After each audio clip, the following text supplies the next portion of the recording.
Welcome to the podcast designed for preppers by preppers to help you begin, hone, and learn how to become a prepared prepper. Every week we are bringing you tips, tricks, and ideas to making prepping a way of life. And in this week's episode of Be Prepared, Be Ready, and the Prepping Made Easy Beginning Stages series, we are talking about why is prepping important. This is your host, Army Vet Florida Prepper. So listen in and stay tuned as we dive into everything you need to know.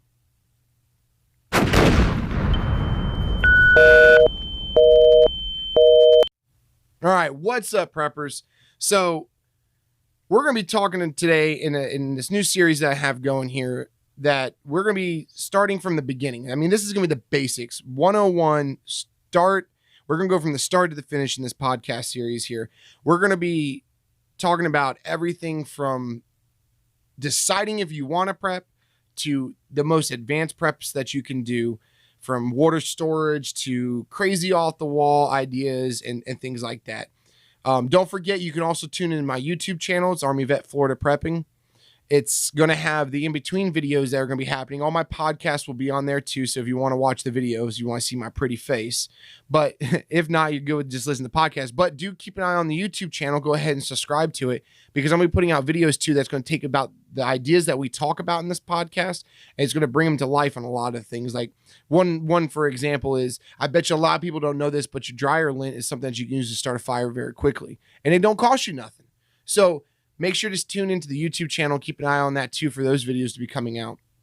But we're going to start off this podcast talking about some of the questions that you can ask yourself when deciding if you want to be a prepper. One of the questions you can ask yourself is going to be, let's see, why is prepping important for me? Another question is, what are the purposes prepping have? And I guess I would say the final question is going to be, who preps? So these are really important questions that you need to ask yourself when you're deciding to become a prepper and what kind of prepper you want to be. Because this is all going to dive into the rest of the series here when we talk, as we build upon it, and you start to develop the kind of prepper you're going to be to what you will be at the end stage. So let's talk about the first question. So why is prepping important for you? Okay.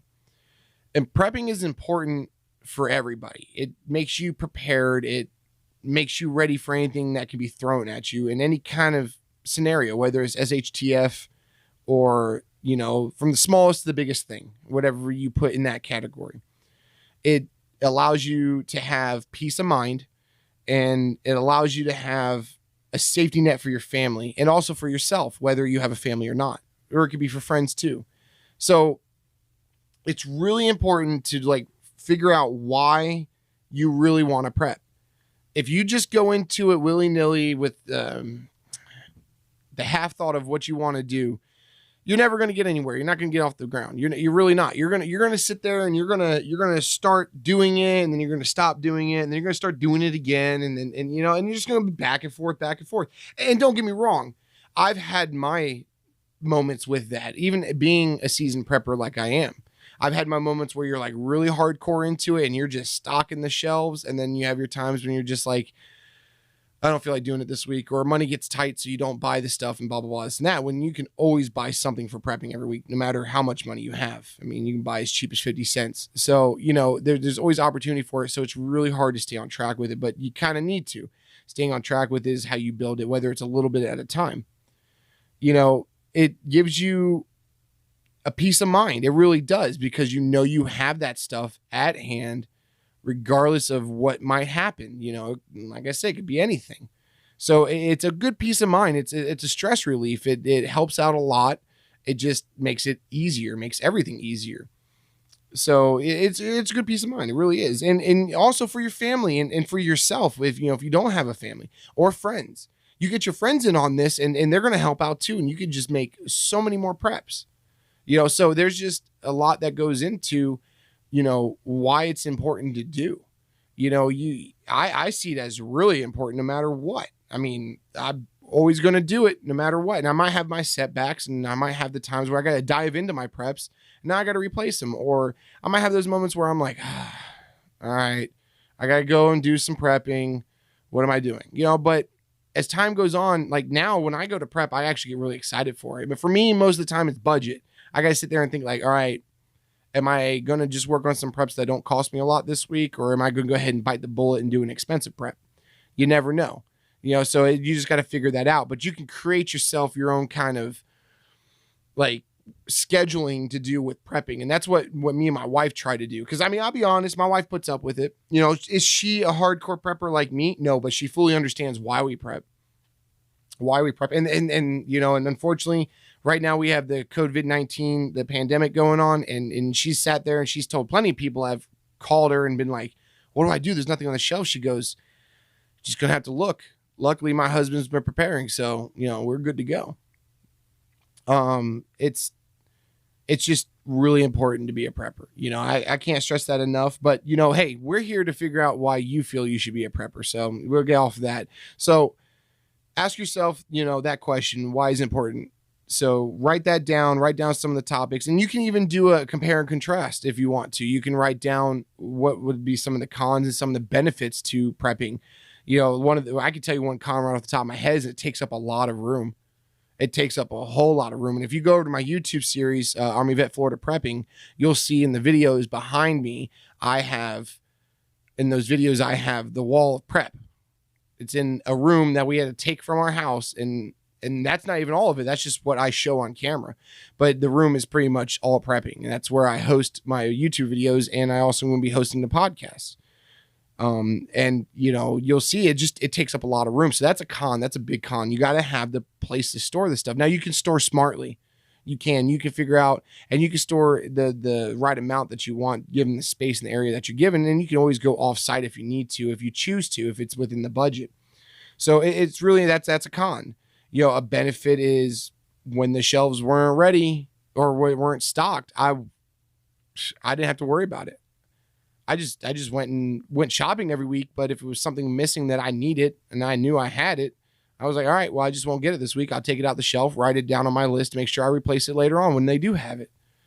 So it's really important to be a prepper in that sense. But do a compare and contrast. Do the old school from high school and middle school. Draw the two circles with the center combining. You can even do, you compare and contrast it. And then in the center, you can write down where the two come together, and do it that way if you need to. I mean, visuals always help me. So, I don't see why you couldn't do visuals that way. So go ahead, and that's one thing that you can do. I'm going to give you homework throughout this series. No, I'm just kidding. You ain't got to do it, but keep it in your mind. Think about it as you're listening to these podcasts. So, after we talked about that, let's go ahead. Let's talk about, what other purposes prepping has. I can think of 3 right off the top of my head. Hard times, unable to get to the store, and natural disasters. Natural disasters. I live in Florida, freaking Florida. I deal with hurricanes every year. Every year.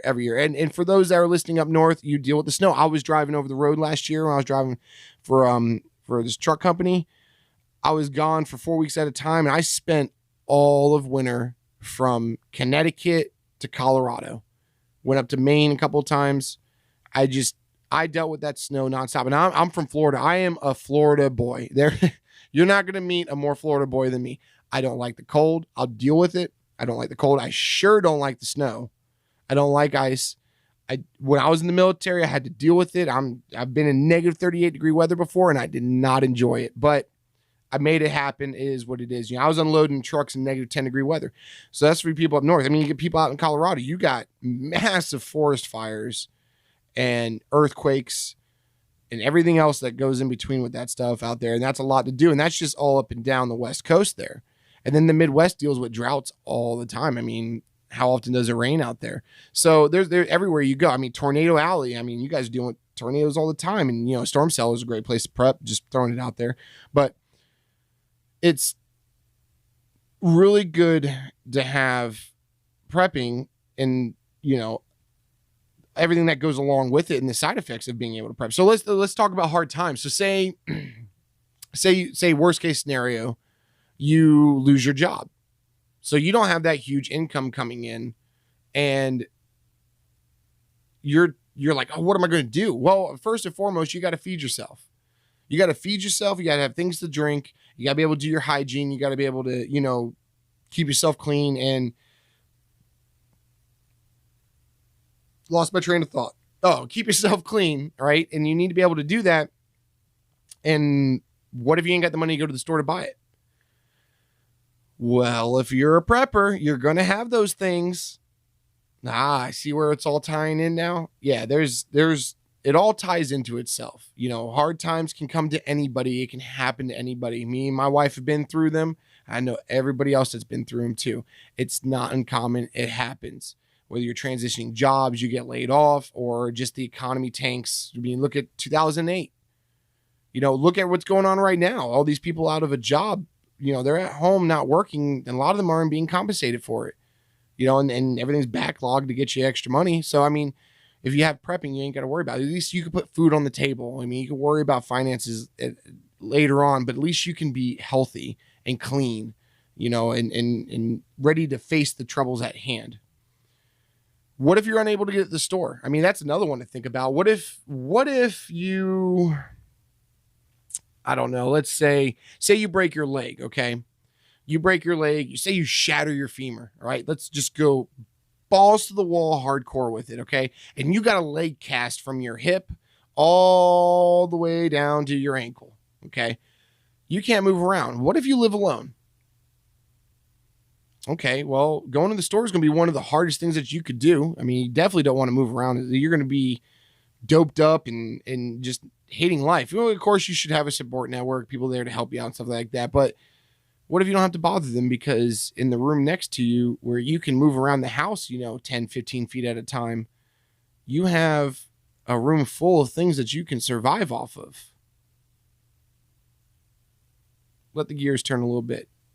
Yeah, you can survive off of that. So that's another positive right there to that. There's another, other than just prepping for SHTF, purpose that it has. So all those things, it can help out a lot. It really can. It's not hard. It's really not. And it's affordable. And like I said, in this series, we're going to be diving into that. We're going to make it affordable, and we're going to go everywhere from crazy off the wall to downright cheap and dirty. Well, clean, but dirty cheap. There we go. We'll use that. So it has many, many other purposes, and I probably could sit here and talk about it for hours to come, but we're just going to keep it down to those three right now. Actually, talking to the natural disasters a little bit, here in Florida with the hurricanes, you got to be at least ready for, we've been out, as long as I've been out of power is 2 weeks. 2 weeks because of a natural disaster. So they had to bring in all the power line. You had to fix all the power lines, bring in all the power company trucks and everything. So, it's 2 weeks is actually a lot of prepping if you think about it. It's a lot. It fuel's a big thing too out of it, and that all breaks down to what kind of prepper you want to be. But so I could just tell you from experience, I think the longest we've been without power, like I said, was 2 weeks. Yeah, 2 weeks. I can't remember now. My wife's not here for me to ask. She remembers everything. I'm gonna go with 2 weeks. All right. I know Florida residents have been longer without power, but I think the longest we've been is 2 weeks. And in that 2 weeks, at the time, we didn't have a whole lot of preps, but we had enough food-wise. It was mainly fuel that we were looking for. I've changed that in the later years, but yeah, so keeping the generator going, keep the food cold. So you can look at all those other different purposes. Now, I don't consider natural disasters or storms to be SHTF. Let me just say that real quick. I see those as, just that's something that you have to deal with. Like SHTF. Okay, come on, let's say the words right. The letters. All right. So SHTF to me is going to be a pandemic that is shutting everything down. We're in the early stages of an SHTF, but I feel that we'll slowly work back out of this. I don't see it being a long-term, years to come where nobody has anything, but government takeover could be an SHTF, I guess, in some aspects where you lose all your rights and everything like that. And that can go for any country. Actual, like a pandemic that comes in, just kills people instantly or, very quickly. And there's no, it's like, it's worse than the Spanish flu of 1918. Do your history on that if you don't know much about it. SHTF could be an EMP, solar flare. Here we go. We're getting really crazy into it. It can be, for you people that like The Walking Dead, it could be a zombie apocalypse. It could be anything like that. It could be a nuclear war. It could be, anything that's going to cause lifelong hardship. That would, to me, be a SHTF. What we have going on with COVID-19 is going to change the way the world is for sure, but it's not going to be forever. It will have changes that come out of it, but we're not going to be living like we are right now forever, stuck at home and not being able to go do anything because you still have power and running water. Okay, there we go. Let's put that out there. SHTF is whenever you lose power and water and all the necessities and you can't go to the store. Okay, that's SHTF type stuff. Not because there's a storm and it's going to be up and running in about a week. It's done, kaput. It's over. So that's SHTF. So I don't put natural disasters and storms into that unless you're talking about a natural disaster of a pandemic type. So I'm talking more like the big mega storms and tornadoes, F5s and stuff that come through. Well, yeah. So yeah, that's how I categorize that. Now we're going to go into who preps. Okay. Who preps? Well, everybody preps really on some degree. If you have more than one of something that you only use one of, that's prepping because you bought extra because you feel you might need more. So you're prepping on some level, but you may not be prepping in the long term, thinking about global shutdown or, a solar flare or things like that causes you to have to live, off of what you have for the rest of your life. So everyone preps on some kind of level. If you have more than one Band-Aid or if you have more than one can of the same vegetable, you're prepping on some level. So why not go to the next level and maybe prep for a week or maybe 2 weeks, a month, 6 months, a year, 2 years? If you're really hardcore, 10 years, so you can go up to the next level, but everyone preps on some level. And everyone can prep. You can be a prepper. And luckily nowadays, it's tragic how this has come to be with the loss of life from the COVID-19. My heart goes out to everybody that's lost someone in this and to everyone that's working in the front lines. But everyone can prep. So when you say who, you should be saying everyone. Everyone. Let that sink in for a minute. So more family, friends, and neighbors prep than you would be surprised. A lot of them just don't put it out there because part of prepping is not wanting to tell everyone that you're doing it. Yeah, I got a lot of flack from friends that are like, oh, well, you talk about prepping, and now you're doing a YouTube channel. Well, I want to get my knowledge out there. I want to help people. So I want to help people to be prepared, know how to do it the right way, and not get suckered into the really expensive way of doing it. So yeah, I put myself out there, but I do maintain operational security, OPSEC. I don't tell you where I'm at. Obviously, people can, triangulate and all that other stuff. If you go off the grid, but we're all on the grid. So, a lot of you guys have Alexa. I don't, but a lot of you guys do. So, hey, they can triangulate. So anyway, I want to put the word out there and help people want to prep. Those that are thinking in the back of their head, like, oh, I don't want to prep because, maybe my friends might make fun of me or something like that. Well, right now of all times, get that out of your head because right now of all times, you can start prepping and it's not going to look crazy. People walk around with masks on their face and rubber gloves on their hands, even though the rubber gloves do more damage than anything else. But, now's the time to start doing it. Start talking to your friends and family that don't do it that might think like, oh, he's crazy. Because I got a lot of friends that have come to me going, man, I wish I would have done it. How do I do it? Very simple. Start now. The more people that are involved in it, the easier it will go. The more you guys can bounce ideas off each other. It's just the best time to start is now. It's today. Today is the best time to start. Whether you plan on doing it hardcore or not. Just start going out and buying things.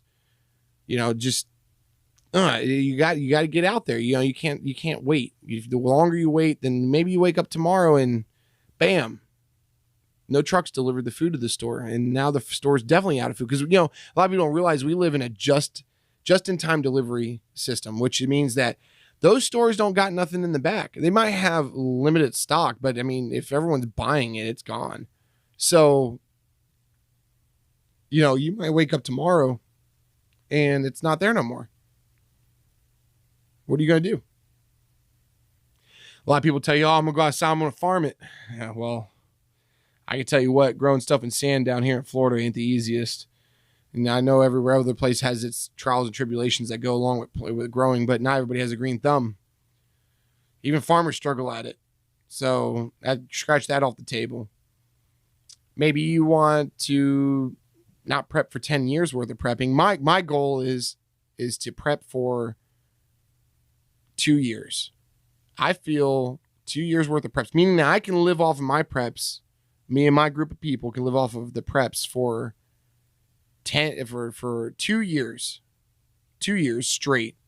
That gives us plenty of time to get a garden going, getting the hunting down, smoking things, building the community up and everything like that, and getting all the necessities going. If you can't do that in 2 years, in my opinion, your survival rate is pretty much zero. If at the end of the 2 years you're out of preps and you still haven't got a garden going with something that's growing that you can use to eat, or you haven't figured out, what to go and scavenge, and you don't know how to hunt, which you should know how to do all those things before it happens. But I mean, like, honing it in, because even right now, if you just took and stopped everything in the world, no matter how good of a hunter you are, gardener, or anything like that, it's still going to take some time to get into the motions of doing everything where you don't have easy access to vehicles and power and electricity and things like that. I don't care how off the grid, unless you are 100% off the grid and you live that life every day, you're not just going to be able to stop what you do. Because, I mean, I live in an urban area, more so kind of, I guess not really urban. It's not built up, but I mean, I live close to a city, to two big cities. Well, a small city and a big city. But I have a lot of survival skills just from my time as a kid, growing up, camping, running around the woods, to my military service, to being in the fire department, and just being an avid prepper, camper, and survivalist. Even if you just stopped everything right now, it'd still take me some time to get in that motion. Now, I say 2 years because it's not just me and my wife. I have a group of people. So I have to be able to get into the mojo of being in the flow of being able to make everything work. So you give yourself a window, and there you go. You got 2 years to get everything up and going. And I feel 2 years is pretty much for any size group. And if you can't do it in 2 years, then you weren't meant to survive. Everyone can prep. Not everyone can survive, but you can start now, start learning all those techniques. So what I want for you guys to do, give you a little bit of homework. No, I'm just kidding. So think to yourself these 3 questions, okay? Why is prepping important for me? What other purposes does prepping have? And who preps? Write it down if you need to. Answer each question. Give yourself at least 3 answers to the question, so we can sit down and think about it. Do a compare and contrast on it, because I could tell you one con to prepping is money. Well, there's a couple. Money. You're going to invest money into it. No matter how budget you do it, you're investing something into it, whether it's time or money. So, actually, those are 2 cons. So time, money, and space. You need space for it. If you go over to my YouTube channel, once again, it's Army Vet Florida Prepping. If you go over there and watch my videos, you see on the videos when I'm inside talking, you'll see my prepping wall behind me. And that's not everything. That's not my whole, but I have a whole room dedicated to it.